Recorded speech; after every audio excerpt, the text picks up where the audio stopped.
Hi guys, it's Goretti with Lakeview Medium and Tarot, and today I am doing days 13 to 15 of Ethany's 31 Days of Tarot. Her challenge. And so question 13 was tarot decks I plan to work with in 2017. For me, because I usually choose my decks intuitively on which ones to use for clients, I can't really say I'm going to be specifically working with tarot decks.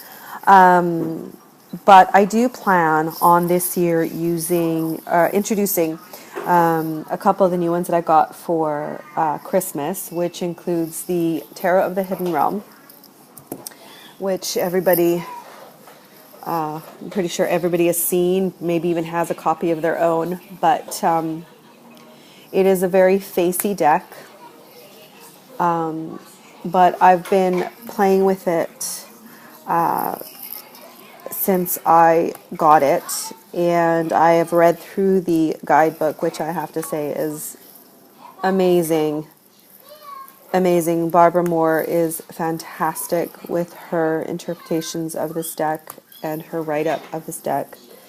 And Julia Jeffries is an amazing artist. Oh man, she's put so much into these images that you don't even need to really read the guidebook.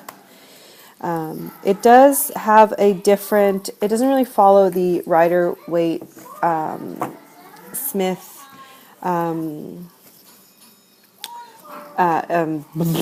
examples. The definitions, it is slightly different. But again, it's an amazing deck to work with. It's beautiful. And I love working with Fae energy, and that one is very, very Fae, almost even dragony in some of the cards as well. Another deck I plan to use, and I'm still up in the air whether I'm going to use it for clients or if it's just going to be for personal, is the Tarot of the Vampires, Ian Daniels Tarot of the Vampire deck. I did buy it because I didn't have a dark themed deck within my collection. And I did buy it with the intentions of using it for myself with working with my shadow aspect this year. Hi, I have my little niece here with me. Sorry, hold on. There you go. You're welcome. So that one's still up in the air whether I'm going to use it for clients or not. I'm still kind of going through the wonderful guidebook, Phantasmagoria. So I'm in the air in that aspect. The other ones that I'm going to use, I know that I'm going to try to work with as well, is the Wildwood Tarot. It is a very different system than the Rider-Waite. So I've been working with it. I've read the guidebook. So I'm going to try to introduce that one a little bit more this year. Yeah, and then just go from there with my usual decks. My Druidcraft is always one that I always work with. Shadowscapes, of course, that's my go-to deck. Distant Past Tarot, and all my other ones. Again, I pick them by intuitive, depending on the client. So I don't really work specifically with decks for like a love reading or work reading, career, financial. I don't have that. So those are the decks. My tarot deck for working with in 2017. Question number 14 was quite interesting. I actually had to think about it, and it was in regards to, out of the court cards, who we would date, who we would marry, who would be our friend, and who would be our enemy. For date, I would have to pick the Knight of Cups. I have dated in the past a Knight of Cups, and it's always kind of fun to kind of have that intense, chivalrous, your typical knight in shining armor type attitude, which is always nice. They're very passionate in a different way. It's kind of hard to explain, but yeah, that would definitely be my date to marry. It would have to be the King of Pentacles. I have actually married a King of Pentacles. He is definitely a King of Pentacles. Very earth-based. He's very, being someone very stable, secure, materialistic for for sure. Materialistic, but they're very family orientated.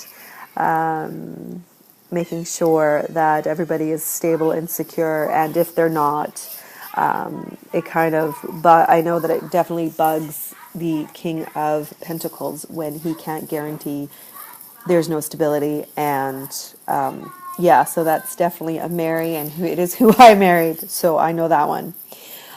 Friends, most of my closest friends are definitely Queens of Swords. They're very honest and straightforward, and they don't beat around the bush in regards to giving you their honest opinion. They're very, in regards to giving advice, they're very, they're willing to separate their relationship to you to provide the right guidance, I guess you can say, in a great opinion. Out of the box type style of advice. Enemy would probably be the Page of Swords. I find the Page of Swords in their shadow aspect too nosy, and over opinionated, and always, like sticking their nose in where they don't belong, and a lot of times going behind your back and kind of, speaking ill of you and things like that. So, yeah, but that was a fun question to actually kind of think of in regards to the court cards. Question number 15 it's a Monday. Are court cards outdated? I want to say yes and no. Yes, to the point of we don't really use, like the page, knight, queen, and king in regards to the monarchy or patriarchy within the system, unless you actually live, in a country that still has that type of governing bodies. I really enjoy the decks, for example, that have a different look on their court decks, where they use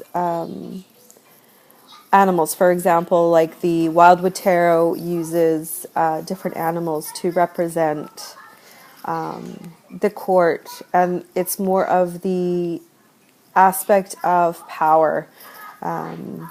And personality types, instead of, associating it with that archetypal person.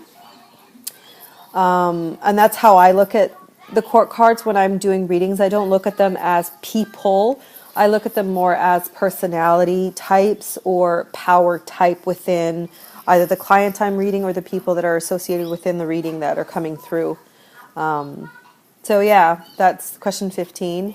And yeah, so we will see you again tomorrow, or even later. I'm going to do question 16 in a little bit. So yeah, that's it. Bye.